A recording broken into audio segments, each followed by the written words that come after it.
Muy bien, estoy con Marcos Cohen Arasi, investigador del IERAL de Fundación Mediterránea, y lo invité para también conocer la opinión local, que lo estuvimos escuchando a Agustín Echevarne, sobre el cuadro de situación que hoy se ve en la Argentina, por supuesto desde el punto de vista de la economía, ¿no? Porque él es economista.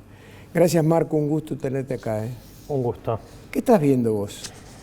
Bueno, escuché atentamente lo que comentaban antes. Una primera idea que me parece oportuna es que esta recuperación claramente está siendo más lenta y más heterogénea en cómo se desparrama a lo largo de distintos sectores económicos de lo que algunos muy optimistas han querido plantear. Obviamente hay una serie de reformas que está haciendo el gobierno que apuntan en la dirección correcta en materia de lo que sería ordenar la economía, alinear mejor los incentivos, pasar a una economía de un régimen de baja inflación o cero inflación eventualmente. Lo que queda como pendiente, me parece, es lo que está empezando a dejarse ver con la competitividad. O sea, una de las piedras angulares de la estrategia para bajar la inflación ha sido anclar el tipo de cambio. Y eso le empieza a pegar a la competitividad. Muchos sectores empiezan a tener complicaciones para competir, ¿sí? Incluso me refiero, por ejemplo, el caso de la convertibilidad en este aspecto fue notorio. Hubo un periodo muy virtuoso de la convertibilidad donde la actividad económica general creció y ciertos sectores fueron claramente perdedores, destruyeron puestos de trabajo, cerraron muchas empresas. No quiere decir que al conjunto de la economía no le haya ido mejor. Y algo sobre lo que escribimos hace un par de semanas desde el IERAL es lo que está empezando a ocurrir con el turismo. La estrategia cambiaria, el tipo de cambio creciendo al 2%, contribuye a bajar la inflación junto con las otras medidas que son más de fondo, ¿sí? Bajar el déficit fiscal, reducir la emisión, pero está dando lugar a un encarecimiento formidable de Argentina. En pocas palabras, lo que se está empezando a visorar es que cada vez más argentinos van a empezar a veranear en el exterior, cada vez menos argentinos van a elegir destinos locales, y eso, si bien tiene un costado favorable, que es de lo que estábamos hablando al comienzo. Sí, pero perdóname la interrupción, sí. Pero muchos internacionales van a venir a la Argentina porque les va a resultar muy barato. No, en este momento está pasando lo contrario. O sea, venían muchos turistas internacionales al comienzo del año, o sea, apenas el gobierno asumió y había habido un salto cambiario significativo.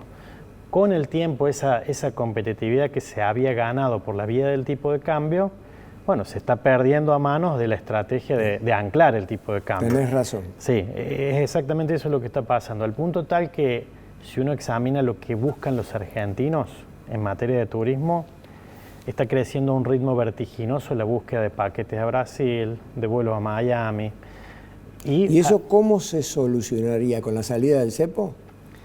Bueno, una posibilidad sería, por supuesto, tiene que ver con el cepo, pero también con el hecho de si ponemos atención en la política cambiaria como parte de una herramienta, como parte de una estrategia de crecimiento también de la producción.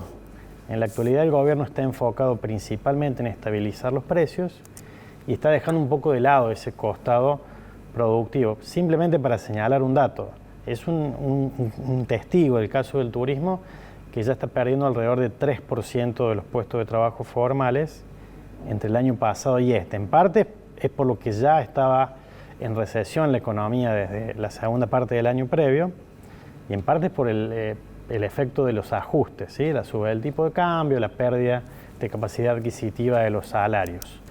¿Cuánto va a tardar en recomponerse eso?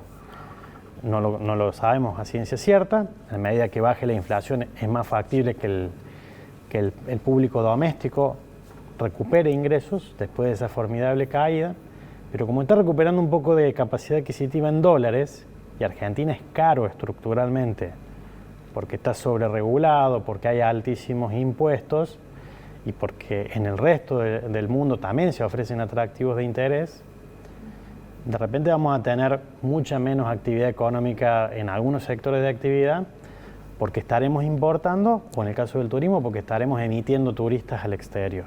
Y es un llamado de atención, una alerta que me parece importante resaltar. Seguramente en un año estemos mejor, como decía Agustín, en materia de inflación, en materia de crecimiento económico general, seguramente sí.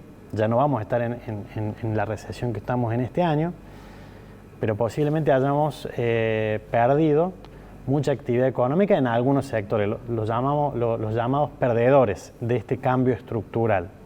Algunos quizá no tenían otro destino que ese, y otros quizá los estamos forzando a una competencia muy despareja.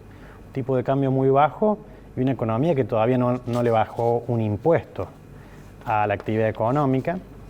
Y por supuesto otra suma, vos hablaste de la reforma laboral también, otra suma de problemas de competitividad estructurales que aún no han sido resueltos. Entonces le estás ofreciendo a las empresas competir de manera más directa con un tipo de cambio más bajo frente a las empresas del exterior, un entorno mucho más abierto, pero todavía no lograste bajar el costo argentino, no lograste implementar las reformas estructurales que seriamente le faciliten la vida a las empresas. Están en agenda.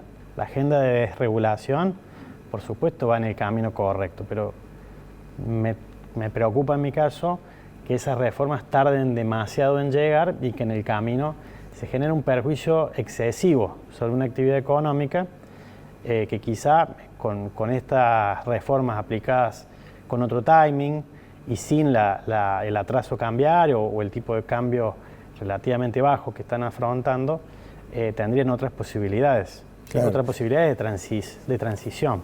Ahora, en ese sentido, continuando con la línea, últimamente he estado escuchando a varios economistas, entre ellos a Ricardo Arriazu, que es un hombre que merece mucho mi respeto intelectual por él, diciendo que no es necesario salir del cepo ya, que una salida gradual, de a poco ir transformando cosas, no sería malo para la Argentina. ¿Qué opinión tenés al respecto? Bueno, hemos tenido muchos años con cepo, muchos, incluso el gobierno que lo levantó, el Cambiemos en 2016, debió reimponerlo, quizá por esta misma lógica, porque sacó el cepo, pero no estaban dadas las condiciones para que fuera duradera esa situación. ¿Estás hablando de Macri? De Macri, sí, el gobierno de Cambiemos. Yo coincido que es posible que no sea la primera prioridad levantar el cepo hoy, pero no podemos desconocer que sin sacar el cepo tampoco es factible esperar ni lluvia de inversiones, ni cambios drásticos en la capacidad productiva de Argentina, porque es una intervención, una distorsión, que este gobierno que busca sacarlas a las distorsiones y a las regulaciones la está manteniendo como un mal necesario, eso lo entendemos. Pero no podemos desconocer que provoca un efecto sobre la actividad económica. Todavía sigue habiendo varios precios para un mismo producto, que es el dólar, sigue habiendo muchas restricciones para operar en lo que son transacciones en moneda internacional.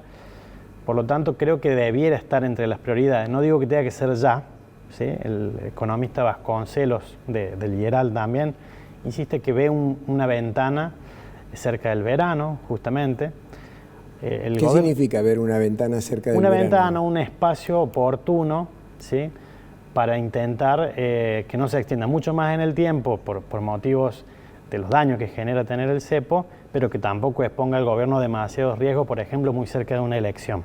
Pero también te pregunto, ¿no está demasiado vacío el Banco Central para intentar salir del cepo? Y si hay una corrida, ¿qué pasa? Bueno, en todo caso, lo que pondría en duda entonces es todo el resto de las mejorías de las que venimos hablando. Si no hay emisión monetaria, el sobrante monetario está mucho más acotado, los dólares financieros, dólar libre, están muy cerca o mucho más cerca del oficial que lo que estuvieron el año pasado. Sí, se ha achicado la brecha mucho. La brecha está en torno a menos del 20%, entonces, ¿tan grave sería? Bueno, o está un poco atado el valor de la divisa en mercados libres a mucha intervención también. Entonces coincido en que abrir una puerta que estaba cerrada, quitar una regulación con la que hemos convivido mucho tiempo, puede ser riesgoso, y sobre todo creo que es riesgoso políticamente. ¿Sí? Es riesgoso porque va a afectar, o podría afectar, la reputación del gobierno en bajar la inflación, si eso generara algo de suba del tipo de cambio oficial, por supuesto. Pero bueno, el gobierno está eligiendo priorizar el objetivo de bajar la inflación y, como traté de exponer, nos está empujando a otro riesgo, que es que las actividades productivas que no son competitivas con este cambio sufran demasiado de golpe y muy fuerte los efectos de esa estrategia. ¿Te choca que el gobierno quiera auditar las universidades? No, entiendo que el control del gasto público debe ser siempre una regla. Desconozco en particular, entiendo que las universidades principalmente pagan sueldos, entonces esos sueldos son mayoritariamente, casi con seguridad, sueldos docentes. Soy profesor universitario y verdaderamente siempre faltan docentes. Tenemos universidades colmadas de alumnos y muy pocos docentes en general para ejercer esas tareas, pero desde ya que la discusión es mucho más profunda, ¿sí? La discusión es profunda, me refiero a la discusión del equilibrio fiscal, del manejo de los gastos públicos, los gastos que se financian con impuestos de todos, donde haya efectos redistributivos, deben estar sometidos a un examen que hasta ahora creo no estaban sometidos a ese examen. Nos hemos acostumbrado a niveles altos de impuestos, a niveles altos de gasto público, por muchos años a mucho déficit, y la necesidad de equilibrar las cuentas públicas obliga, exige a todos a estar bajo un escrutinio mayor en materia de cuán oportuno es realizar un gasto u otro. Hay muchos ejemplos de programas que se han discutido en el pasado. Para poner un caso, estuvimos mucho tiempo con un programa oficial de fútbol. Perdón que salga de lo universitario, pero es para darlo como ejemplo. Entonces, en algún momento hay algunos gastos que deben someterse a un debate. ¿Es conveniente, no es conveniente? ¿Cuánto cuesta? ¿A qué fin está destinado ese recurso?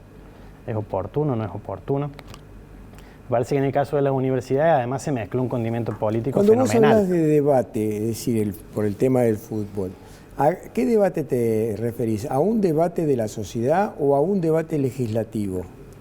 Yo creo que son ambos, porque en general si la sociedad no participa, no es parte, y la sociedad es la que financia ese tipo de gastos, los políticos tal vez votan presupuestos y votan gastos, aprueban gastos que no condicen con lo que la gente está dispuesta a soportar en materia de impuestos. Ese es el examen profundo que me parece que históricamente se ha postergado en Argentina. En este caso ha salido, se ha potenciado en el debate público, en el caso de las universidades, como en otros, ¿sí? Pero es un debate histórico.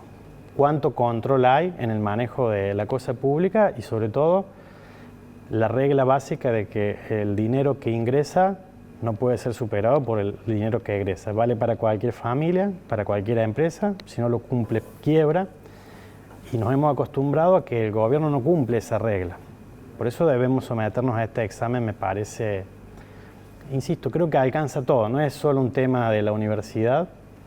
La universidad es hoy el tema que está más en debate, pero me parece que alcanza a toda la actividad estatal. Vos sabés que en una época, hace ya más de 20 años, bueno, ahí se enseña que nos queda un minuto y te quería preguntar, entonces, muy breve, esto. La misma pregunta que le hice a Agustín, esto es, un presidente de un laboratorio dice, a mí no me importa, si me dan las mismas condiciones que le dan afuera a un competidor mío, competir, no tengo ningún problema. Pero acá tenemos un problema que es que aparte de reducir la presión fiscal, es una profunda reforma laboral que hoy eso no lo tiene que enfrentar ningún país del mundo. ¿Qué opinión tenés de eso? Bueno, un poco a eso me refería, cito así dos números. Para el turismo, el que veranea acá en Argentina en una actividad hotelera en blanco puede estar pagando cerca de 30% en impuestos indirectos. En Estados Unidos pagaría el 10% o menos. En un país vecino como Chile, menos del 20%, con seguridad. En Uruguay posiblemente le devuelvan los impuestos, o sea, no los pague. Y en cargas laborales ocurre algo similar o peor, ¿sí? Entonces la multiplicación de costos propios de operar en Argentina es lo que está todavía pendiente de resolverse para que efectivamente le podamos proponer y exigir al sector productivo competir con el resto del mundo mano a mano. Está muy claro. Gracias, Marcos. Un gusto tenerte acá como siempre. Muchas gracias. Hasta el próximo encuentro.